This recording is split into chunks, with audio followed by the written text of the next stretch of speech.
साहेबांमध्ये आणि त्यांच्यामध्ये काय बाचाबाची झाली, काय शाब्दिक चकमक झाली आणि नेमकं त्याचं कारण काय होतं, प्रकरण काय होतं? तर मध्ये 15व्या वित्त आयोगातून बोरवेल करण्यात आले आणि या बोरवेलचा 8 महिन्यांचा कालावधी होऊन सुद्धा कोणत्याही प्रकारची कार्यवाही व्हिडिओ कडून, पंचायत विभागाकडून आणि सीओ कडून झालेली नाहीये. ह्या सर्व प्रकरणांचा लेखाजोखा घेऊन त्या आमसमयपणे गेले की साहेब तुमचं सुद्धा याच्यामध्ये कमिशन होतं आणि तुम्ही सुद्धा या भ्रष्टाचाराचा एक भाग आहात. चौकशीमध्ये व्हिडिओ म्हणते की मी काय केलं कारवाई तर सक्त ताकीद. मी त्याच्यामध्ये आणखी म्हटलं की सक्त ताकीद म्हणजे काय, तर उद्या जर एखादा व्यक्ती बलात्कार करत असेल आणि व्हिडिओ सारखा एखादा अधिकारी तिथं असेल आणि तो म्हणत असेल की ही सक्त ताकीद मी तुला देतो, सक्त ताकीद म्हणजे नेमकं काय करून या भ्रष्टाचारी अधिकाऱ्यांना पाठीमागे घालण्याचं काम आमदार करतात.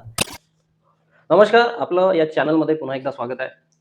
गेल्या काही दिवसांपासून सोशल मीडियावर काही व्हिडिओ मोठ्या प्रमाणात व्हायरल होत आहेत.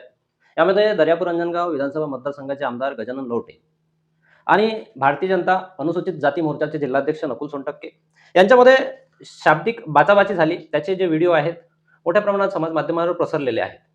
आता हे व्हिडिओ बघितल्यानंतर नेमकं प्रकरण काय आहे हे जाणून घेण्यासाठीच आपण आज आलेलो आहोत नकुल सोनटक्के यांच्याकडे. दादा आपल्यासोबत जुळलेले आहेत, त्यांच्याकडून आपण हे जाणून घेण्याचा प्रयत्न करणार आहोत की नेमकं आमदार साहेबांमध्ये आणि त्यांच्यामध्ये काय बाचाबाची झाली, काय शाब्दिक चकमक झाली आणि नेमकं त्याचं कारण काय होतं, प्रकरण काय होतं. तर दादा नेमकं काय कारण होतं, काय प्रकरण होतं? हे बघा, आपण सगळ्यात पहिले ते प्रकरण समजून घेऊया, जेणेकरून आपल्या चॅनलच्या माध्यमातून जेवढे काही व्ह्यूअर्स पाहणारे असतील त्यांना हे नेमकं प्रकरण काय हे लक्षात येईल.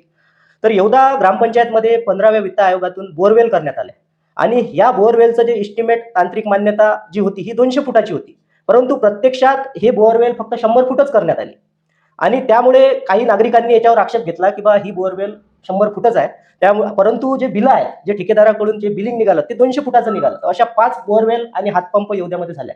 तर एका बोरवेलची किंमत जवळपास त्यांनी 2,91,000 दाखवलेली आहे. तर अशा प्रकारे 14,07,141 रुपयाचं हे पूर्ण काम झालं.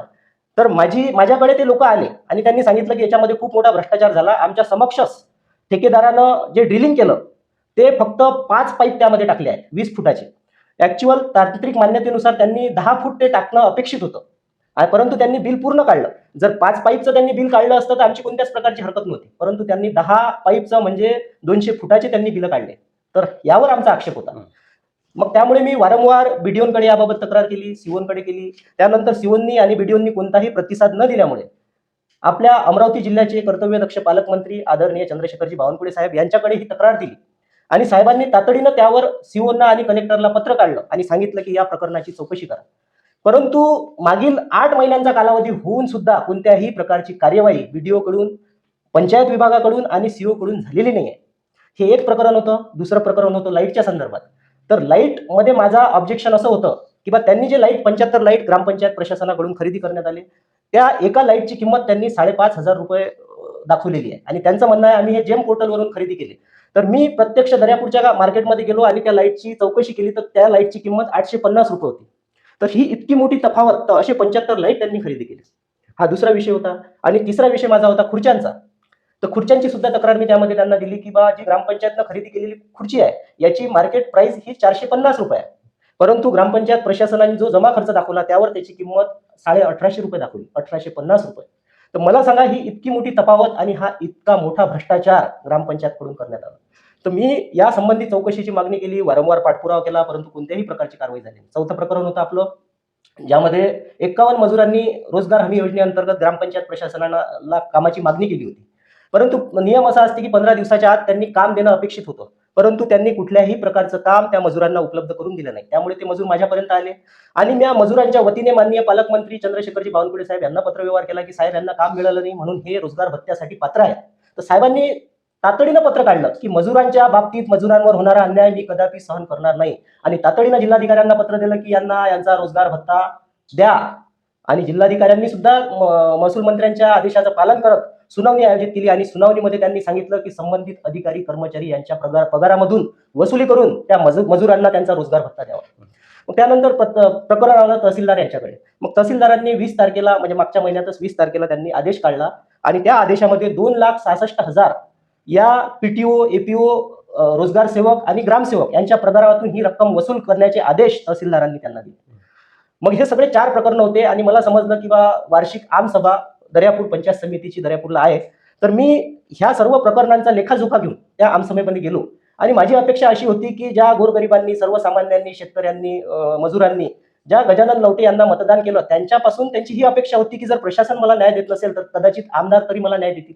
मग त्याच उद्देशाने या तालुक्याचा एक नागरिक म्हणून मी त्या आमसभेत गेलो आणि त्या आमसभेमध्ये मी हे सर्व विषय मांडले आणि व्हिडिओना सांगितलं की साहेब तुम्ही कोणत्याही प्रकारची याच्यामध्ये कारवाई करत नाही आहात, त्याच्यामुळे तुम्ही सुद्धा या भ्रष्टाचारामध्ये सहभागी आहे आणि मी खुला आरोप त्या संपूर्ण सभेमध्ये मी खुला आरोप केला की साहेब तुमचं सुद्धा याच्यामध्ये कमिशन होतं आणि तुम्ही सुद्धा या भ्रष्टाचाराचा एक भाग आहात.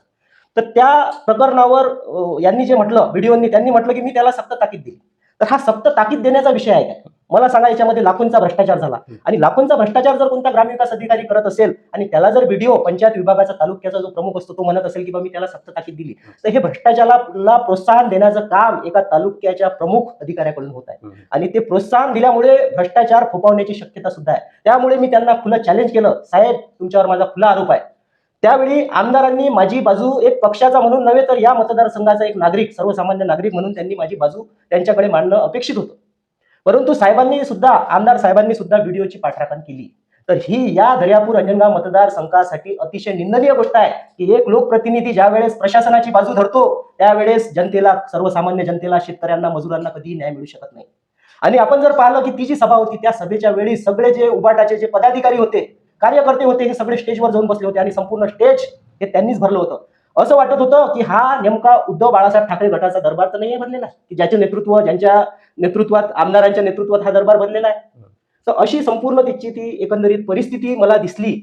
आणि आमदारांनी एक शब्द तिथं त्यांनी पिक्चरचा डायलॉग वापरला, तुम्ही सुद्धा समाज माध्यमांमध्ये ते पाहिलं आहे की त्यांनी म्हटलं की पहिले बात फिर मुलाकात और जरूरत पडे तो जोर से लात, अशा प्रकारे. तर आता माझं याच्यामध्ये असं म्हणणं आहे की आमदार साहेबांनी ती लात माझ्यासारख्या सर्वसामान्य व्यक्तीला मारायचा त्यांचा उद्देश होता काय? तर त्यांचं त्या लाती मागे काय नेमकं आहे, काय लॉजिक आहे हे मला अजूनही समजलेलं आहे आणि समाज माध्यमांवर मोठ्या प्रमाणावर तो व्हिडिओ व्हायरल होत आहे. मी गोरगरिबांचे, शेतकऱ्यांचे, मजुरांचे प्रश्न घेऊन नेहमी लढत असतो, प्रशासनाशी लढत असतो. जरी भारतीय जनता पार्टीचा मी एक पदाधिकारी आहे परंतु तरीही मी प्रशासनाच्या विरोधात आंदोलन केलेलं आहे आणि हे संपूर्ण तालुक्याला आणि संपूर्ण मतदारसंघाला सुद्धा माहित आहे. त्यामुळे मी कुठेही, आणि भारतीय जनता पार्टी हा पक्ष असा आहे की नेहमी शेतकऱ्यांच्या पाठीमागे उभं राहणार आहे, शेतमजुरांच्या पाठीमागे उभं राहणार आहे. तो कधीही पक्षपाती धोरण करत नाही, कधीही अधिकाऱ्यांना पाठीशी घालत नाही. परंतु हे उद्धव गटाचे आमदार साहेब तुम्ही या व्हिडिओला पाठीमागे घालण्याचा प्रयत्न करता आणि त्यामुळे या मतदारसंघातील जनतेचा विश्वास सुद्धा तुमच्यावरून, या प्रकरणावरून उठणार आहे, हे तुम्ही लक्षात घ्या. आणि त्यामुळेच उद्धव गट किंवा उद्धव सेना संपण्याचं जे कारण आहे ते हेच आहे की तुम्ही सर्वसामान्यांचे प्रश्न कधी उचलतच ना, सर्वसामान्यांना कधी तुम्ही न्यायच देत ना. जिथे कुठं कमिशन खोरी असते तिथं तुम्ही त्यावर प्रहार करतच ना. माझी मागणी हीच होती की माननीय आमदार साहेब तुम्ही हे जे प्रकरण आहेत भ्रष्टाचाराचे हे विधानसभेमध्ये उचलून त्या भ्रष्टाचारी व्हिडिओवर हक्कभंग दाखल करण्याची ती मागणी होती आणि त्यासाठी मी एक सर्वसामान्य नागरिक म्हणून तुमच्यापर्यंत पोहोचण्याचा प्रयत्न केला. परंतु तुम्ही जे शब्द वापरले ते निंदनीय आहे आणि मी आमदार साहेब तुमच्या त्या शब्दांचा कठोर निषेध करतो. म्हणजे तुम्हाला हे वाटतं का की ज्या प्रकारे तुमची एकंदरीत बाचाबाची झाली, शाब्दिक चकमक झाली, तुम्हाला कुठं वाटतं का असं की बा खरंच आमदार साहेब सुद्धा पक्षपातीपणे आपल्यासोबत वागत आहेत? हे बघा, आमदारांची भाषा ही पक्षपातीपणाचीच होती. कारण त्यांनी मला म्हटलं की तुम्ही बदमाशा करता, तुम्ही राजकारण करता. मला आमदार साहेब तुम्हाला विचारायचं आहे, तुम्ही जर राजकारण केलं नसतं तर तुम्ही आमदार बनू शकले असते का?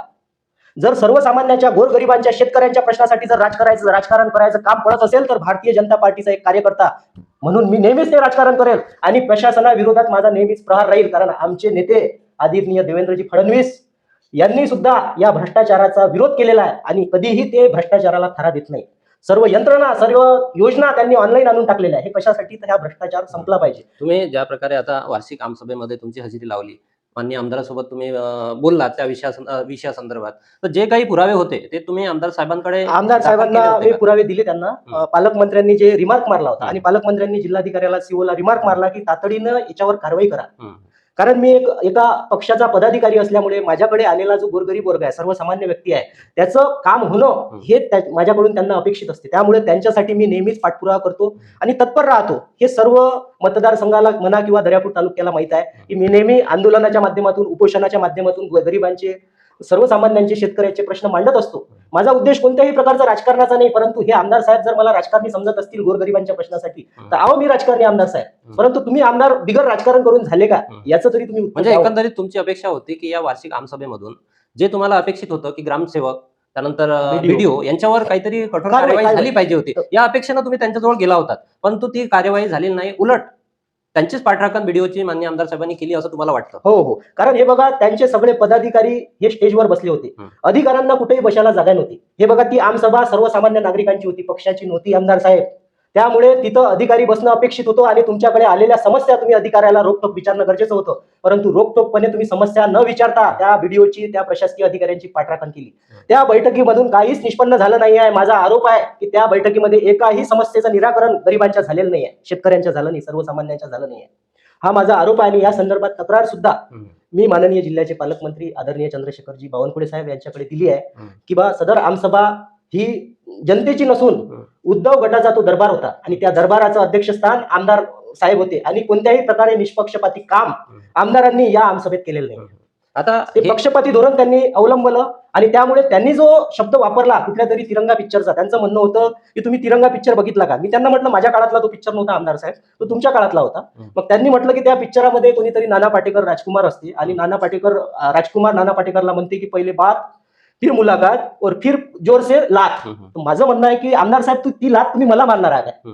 जो गरिबांचे प्रश्न घेऊन, शेतकऱ्यांचे प्रश्न घेऊन तुमच्याकडे मोठ्या अपेक्षेने येतो, कुठल्याही पक्षाचा विचार न करता, मी तिथं कुठल्याही पक्षाचा विचार केला नाही, प्रत्यक्ष पालकमंत्र्यापर्यंत, खासदार डॉक्टर अनिल बोंडे साहेबांपर्यंत मी सुद्धा जाऊ शकतो, परंतु एक आमदार म्हणून मी त्यांच्याकडे गेलो. परंतु त्यांचं मला या माध्यमातून पक्षपाती धोरण दिसून आलं. त्यांनी म्हटलं फक्त बैठक घेऊ. अरे त्यांना बैठक कधी घेणार आहात तुम्ही? नेमकं बैठक कशाची घेणार आहे? अरे पालकमंत्र्यांनी आदेश केले, त्यांचा ते व्हिडिओनी चौकशी केली आणि चौकशीमध्ये व्हिडिओ म्हणते की मी काय केलं कारवाई, तर सक्त ताकीद.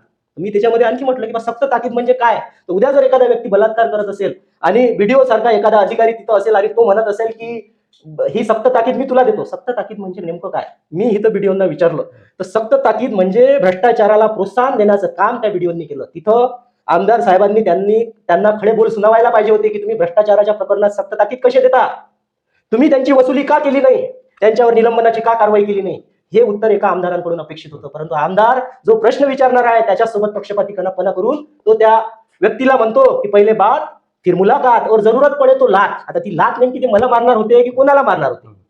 तर हे एकंदरीत आता हे प्रकरण झालं, ह्या गोष्टी झालेल्या आहेत, हे घडलं. आता तुम्हाला काय अपेक्षा आहे आणि तुम्ही पुढचं पाऊल म्हणजे हे काय बघा, उचलणार आहे? भारतीय जनता पार्टीचं सरकार आहे आणि भारतीय जनता पार्टीचं सरकार म्हणजे गोरगरिबांचं सरकार, शेतकऱ्यांचं सरकार, मजुरांचं सरकार. हे बघा, मी तातडीनं पालकमंत्र्यांना जसं पत्र दिलं ना की त्यांना दिसलं की बा मजुराचा विषय आहे, त्यांनी तातडीनं त्यावर एंडोर्समेंट मारून सांगितलं संबंधित अधिकाऱ्याला की यांना रोजगार भत्ता उपलब्ध करून द्या. तर इतके ऍक्टिव्ह आणि इतके कर्तव्यदक्ष आपले पालकमंत्री आहेत.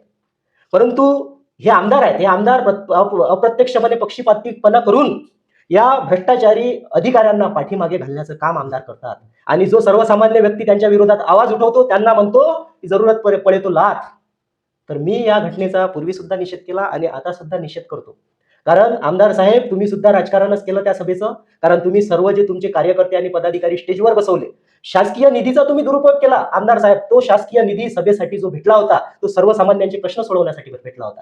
तुमची राजकीय दरबार भरवण्यासाठी तो तुम्हाला निधी शासनाने दिलेला नाही आहे आणि त्यामुळे माननीय पालकमंत्री साहेब नक्कीच या प्रकरणाची चौकशी करतील आणि नेमका किती प्रकरणाचा निपटारा या आमसभेत झाला आणि आमदार किती कर्तृत्ववान आहे हे या माध्यमातून तुम्हाला दिसेलच. तुम्ही पत्रकार बंधू आहेत, आपण जर व्हिडिओकडे गेला आणि त्यांना विचारलं की त्या दिवशीच्या आमसभेत किती लोकांच्या समस्येचा निपटारा केला, किती निकाली लागल्या, त्याचा जर तुम्ही त्यांना लेखाजोखा मागितला तर त्यांच्याकडे कुठलाही लेखाजोखा नाही.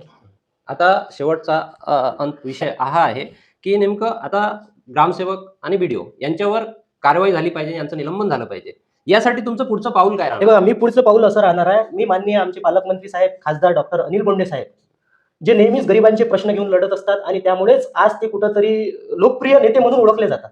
तर मी त्यांच्याकडे हे सर्व प्रकरण घेऊन जाणार आहोत आणि माननीय पालकमंत्री साहेबांना, बोंडे साहेबांना सांगणार आहोत की साहेब, या सर्व अधिकाऱ्यांची आपण सुनावणी लावावी आणि सुनावणीमध्ये हे दोषी जे अधिकारी आहेत यांच्यावर निलंबनाची कारवाई करावी आणि जितका यांनी भ्रष्टाचार केला त्यांच्याकडून तितकी वसुली करावी, जेणेकरून भविष्यात कोणीही भ्रष्टाचार करण्याचा प्रयत्न करणार नाही आणि भ्रष्टाचार करताना या अमरावती जिल्ह्यातील अधिकारी भीतील, त्यांना भीती वाटेल.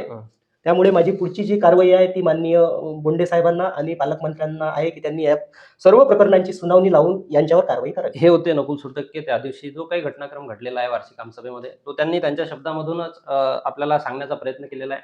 भेटूया पुढच्या अशाच व्हिडिओमध्ये. तोपर्यंत नमस्कार.